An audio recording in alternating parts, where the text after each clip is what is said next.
జై శ్రీరామ్. జై శ్రీరామ్. మా ఊరు సిడిపాలెం గ్రామం, గంగవరం మండలం, అల్లూరు సీతారామరాజు జిల్లా అండి. మా గ్రామంలో 1995 కన్నా ముందు గ్రామం అంతా 125 ఇల్లులు ఉండేయండి.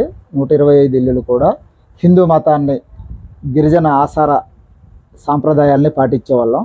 95లో మొట్టమొదటిగా ఒక చర్చి కట్టడం జరిగింది. క్రీస్తు సంఘం అని చెప్పేసి పేరు చెప్పి ఒక చర్చి రావటం జరిగింది. ఆ చర్చి వచ్చిన తర్వాత మా యొక్క గిరిజనుల్ని ఏదో విధంగా రకరకాలుగా ప్రలోభపెట్టి వాళ్ళ వైపు తిప్పుకోవటం జరిగింది. తర్వాత 2000లో రెండో చర్చి రావడం జరిగింది. వాళ్ళు వేరే పేరు పెట్టుకొని వాళ్ళు కొంతమందిని ఆకర్షించడం జరిగింది. అలాగే 2008లో మూడో చర్చి రావడం జరిగింది. వాళ్ళు కొంతమందిని కూడా ఆకర్షించడం జరిగింది. 2017లో నాలుగో చర్చి రావడం జరిగింది. ఇలాగా మా యొక్క ప్రస్తుతం ఉన్న 160 కుటుంబాల్లో, మా గ్రామంలో ఉన్న 160 కుటుంబాల్లో ఈరోజు ప్రస్తుతం 4 చర్చిలు ఉండి మొత్తం 160లో 120 ఇల్లులు క్రిస్టియన్ మతంలోకి వెళ్ళిపోయి వాళ్ళు మా యొక్క గిరిజన ఆచార సాంప్రదాయాల్ని, అలాగే ఈ ఆదివాసీ సంస్కృతి సాంప్రదాయాల్ని మొత్తం విస్మరించి క్రిస్టియన్ మతంలోకి వెళ్ళిపోవటం జరిగింది. దీంట్లో భాగంగా ఈ 4 చర్చిలు ఆదివారం ఉదయం 9 గంటల నుంచి 11 గంటల వరకు ఒక చర్చి మైక్ పెట్టుకొని, 11 గంటల నుంచి 1 గంట వరకు రెండో చర్చి మైక్ పెట్టి, 1 గంట నుండి 3 గంటల వరకు మూడో చర్చి, 3 గంటల నుంచి 5 గంటల వరకు నాలుగో చర్చి, ఇలాగ ఒక రోజు నాళ్ళు టైమింగ్స్ పంచుకొని మా యొక్క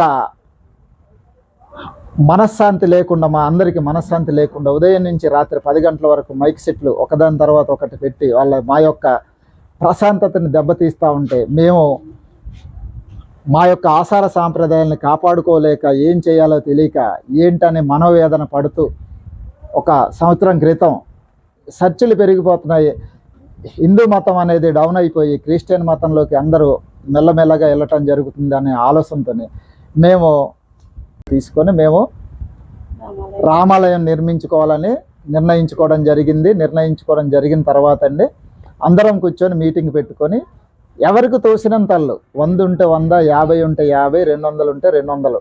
ఎందుకంటే రామాలయం అనేది మన గ్రామానికి కావాలి కాబట్టి ఎంతో కొంత సందాలు వేసుకొని రామాలయం నుంచే పెట్టుకోవాలని తీర్మానం చేసుకోవటం జరిగిందండి. దాంట్లో భాగంగా రామాలయాన్ని నిర్మించుకోవటం జరిగింది.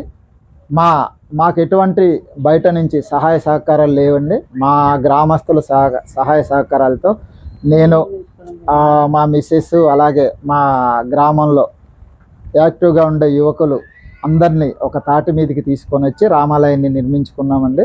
రామాలయం ప్రస్తుతానికి నిర్మాణ దశ అయిపోయింది, ఇంకా కొంత వర్క్ ఉంది.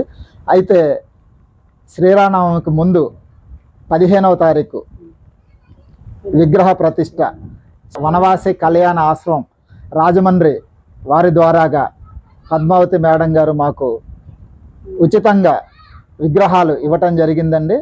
ఆ విగ్రహాలని మేము రాజమండ్రి నుంచి తెచ్చుకొని వచ్చి 15వ తారీఖు విగ్రహ ప్రతిష్ట చేసుకొని 15, 16, 17 3 రోజులు విగ్రహ ప్రతిష్ట ఘనంగా జరుపుకొని, అలాగే హోమం, మిగతా కార్యక్రమాలు, పూజా కార్యక్రమాలు అన్నీ చేసుకోవటం జరిగిందండి.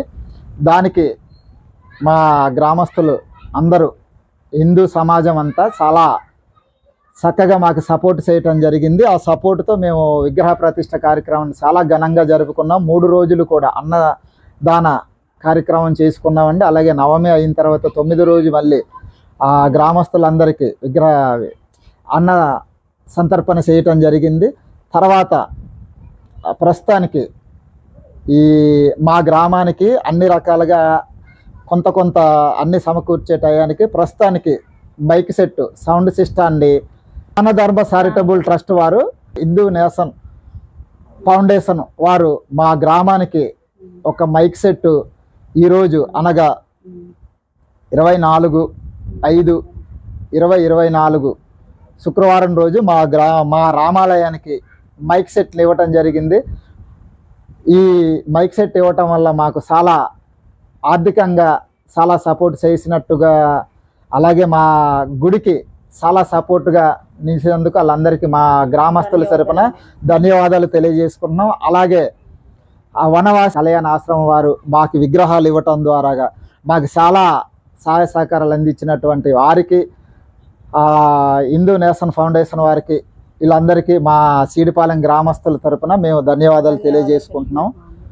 మా యొక్క మనోవేదనని, మా బాధల్ని అర్థం చేసుకొని మాకు విగ్రహాలు ఇచ్చి అలాగే మైక్ సెట్లు ఇచ్చినటువంటి ఈ 2 సంస్థలకి మా గ్రామస్తుల తరపున అందరి తరపున మేము కృతజ్ఞతలు తెలియజేసుకుంటున్నాం. చాలా సంతోషం అండి. Thank you. జై శ్రీరామ్. జై శ్రీరామ్.